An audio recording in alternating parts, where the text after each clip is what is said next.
Bom, já aprovado na Câmara, o novo arcabouço fiscal foi para o Senado e voltou de lá com mudanças. E ele estabelece um novo regime fiscal para a União cumprir em substituição ao teto de gastos, que vigorou até o ano passado. Bom, e a gente vai falar sobre esse tema agora com o economista Fernando Gomes, nosso colunista do quadro Economia Direta. Oi, Fernando, tudo bem com você? Bom dia, Márcio. Tudo bem? Como é que estão as coisas por aí? Bom dia a todo mundo que nos acompanha.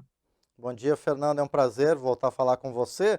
Bom, Fernando, a gente então está essa semana, reforma tributária aqui na Câmara, arcabouço fiscal, voto de qualidade no CARF, muitos temas econômicos nessa semana e um deles, então, esse novo regime fiscal. Lembra para a gente, Fernando, o que consiste esse regime fiscal, quais são seus principais pontos e quais as principais alterações que o Senado promoveu no texto? Pois é, Márcio, desses três temas que você citou, esse talvez seja o mais fácil, né? O menos polêmico aí para ser aprovado. Vamos lá. O regime fiscal ele foi aprovado aqui na Câmara, né? Já, como você disse, com a votação bastante expressiva, bastante favorável. Foram 376 votos a favor do relatório, né? O projeto, conforme a gente já conversou aqui no programa, ele trabalha com duas premissas, com duas linhas de raciocínio. A primeira é que o aumento dos gastos do governo ele vai ficar vinculado ao aumento da arrecadação, ou seja, o governo só vai poder ampliar seus gastos se a arrecadação aumentar. Segunda premissa é que o governo vai ter que cumprir metas de resultado primário, para não sofrer sanções, para não sofrer penalidades em relação aos gastos que ele pode fazer. Ou seja, se o governo não cumprir as metas, os gastos vão ser reduzidos. Lembrando aqui, para quem nos acompanha, que resultado primário é a diferença entre a arrecadação do governo e seus gastos, excluindo dessa conta aí as despesas financeiras, que são os gastos aí com pagamento da dívida pública. Em relação ao aumento do gasto, em função do aumento da arrecadação, o projeto prevê que o gasto do governo vai poder aumentar acima da inflação em até 70% do que crescer a receita. Lembrando que tem um segundo limitador, que tem que ser observado também, além dos 70%, que é o limite de 2,5% do aumento da receita. Então, dando um exemplo aqui para ficar claro, se a receita em um determinado ano, por exemplo, crescer 10%, em relação ao ano anterior, a despesa poderia crescer 7%, mas em razão desse segundo limitador, ela só vai poder crescer 2,5%. Então, por mais que a receita cresça, fica limitado o aumento da despesa a 2,5% desse crescimento. Outro parâmetro são as metas de resultado primário, né? Quais são as metas que foram aprovadas para o governo aqui na Câmara já?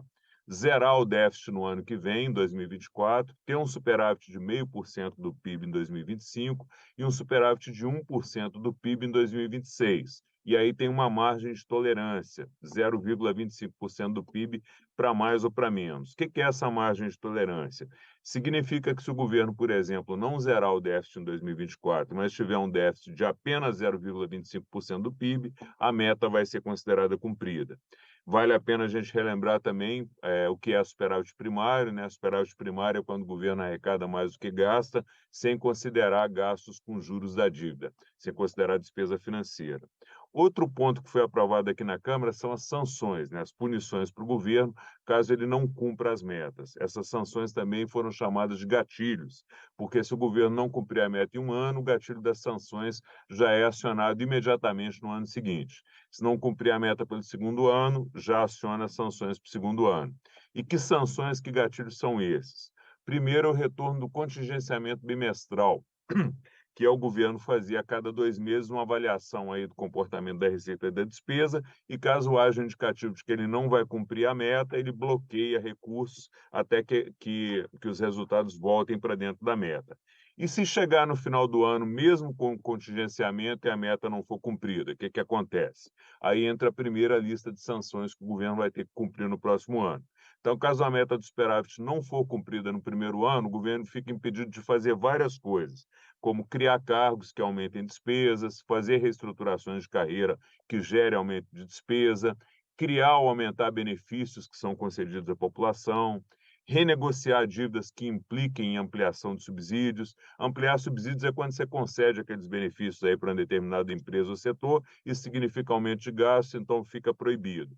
Fica proibida também a criação de despesas obrigatórias, que são aquelas despesas que ficam por mais de um exercício no orçamento, e fica proibido também fazer reajuste nessas despesas obrigatórias acima da inflação. Beleza. Feito tudo isso, se a meta não for cumprida pelo segundo ano, o que que acontece? Aí ficam mantidas todas essas vedações que a gente comentou e ainda fica proibido também reajustar salário de servidor, fazer concurso público e contratar pessoal. Outro ponto importante são as exceções à regra, né? O que é que fica fora das regras do novo regime fiscal? Primeira exceção são aqueles gastos que são considerados imprescindíveis e que já têm previsão legal ou constitucional para não ficarem limitados aí aos controles fiscais. Depois tem uma outra exceção que não tem garantia constitucional, mas que foram incluídas no projeto que foi aprovado aqui na Câmara. E é exatamente aqui que entram as modificações que foram feitas pelo Senado no texto. Então, a Câmara já tinha aprovado 5 exceções, depois o Senado incluiu mais 3. Vamos lá para o que foi aprovado aqui na Câmara.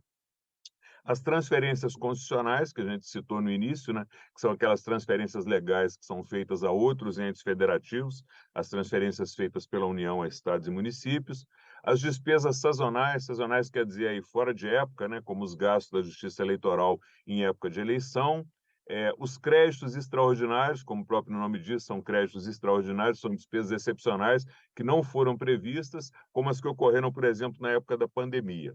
Receitas neutras, né, que é quando um gasto é bancado por uma doação de um órgão externo, de um ONG, ou por receitas próprias que são geradas pelos entes, também não entra nessa conta.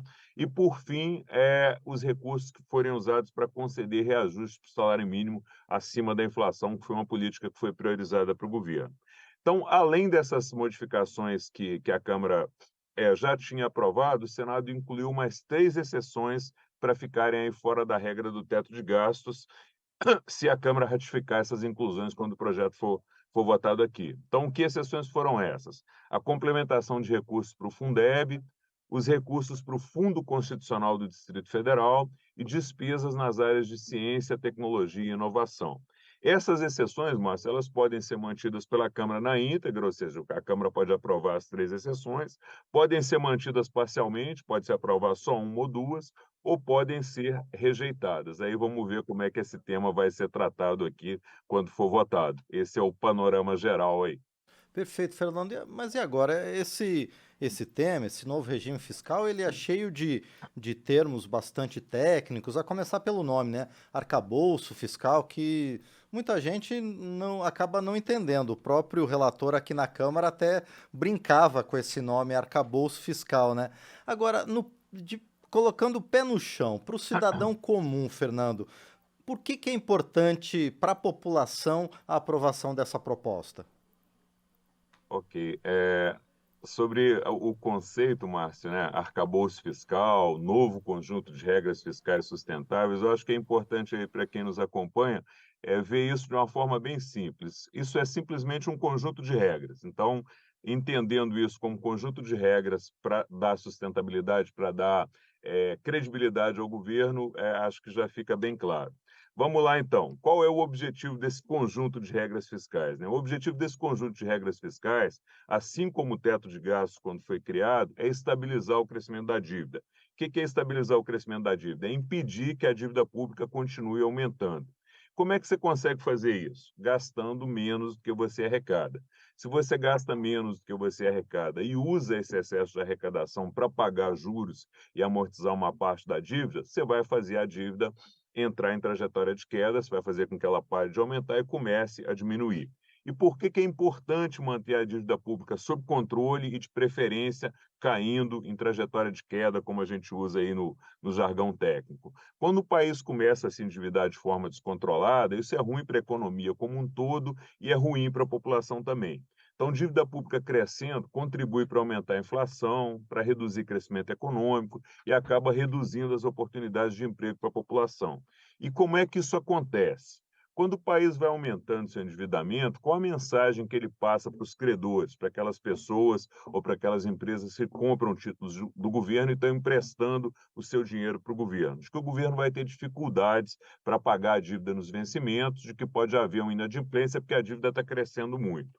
Quando há um risco maior para quem empresta, em qualquer situação, seja para quem empresta para governo, para empresas, para pessoas físicas. O que é que os credores fazem? Eles passam a exigir taxas de juros mais altas para continuar financiando a dívida.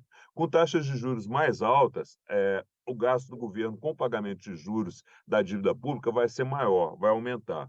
Como o orçamento do governo é um só, quando você vai aumentando o gasto com o pagamento da dívida, esse valor que você usa para pagar a dívida, para pagar juros da dívida, ele deixa de ser usado para investimentos em outras áreas importantes, como saúde, educação, segurança, infraestrutura, que é fundamental para o país crescer.